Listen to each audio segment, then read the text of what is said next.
I want to talk about another item. As I mentioned in another video, I talked about plot and I talked about characters, and they are important. But I want to talk about something that's almost as important as character, pretty close to as important as the plot. That's next.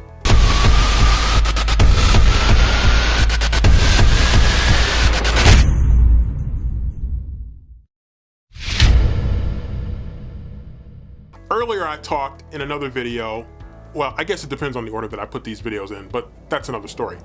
I talked about plot and I've talked about characters.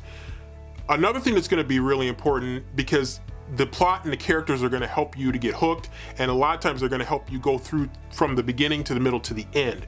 But another thing that's important is that you have to think about attention span. And for a lot of people, your attention span is hungry for additional ways of being sparked, being excited, and being energized. And that's where subplots come in.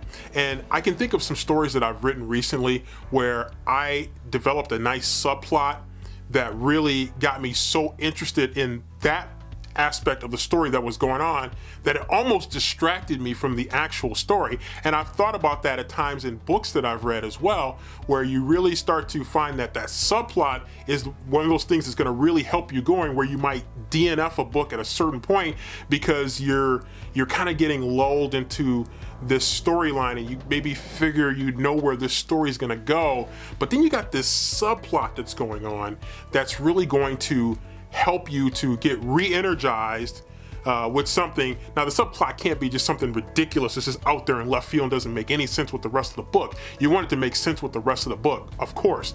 But when that subplot is something that's just a little bit different, but it's exciting, and it gets you fired up again, like, oh man, that is really cool. I kind of want to see how that plays out too. And I also want to see how it ties in with the rest of the book, the main plot, the core plot. And so subplots are important. People have short attention spans sometimes, so it's really important that you're finding additional ways to keep them stimulated while also keeping them on track toward finishing the story, whether you're doing it from a writer's standpoint or you're doing it from a reader's standpoint.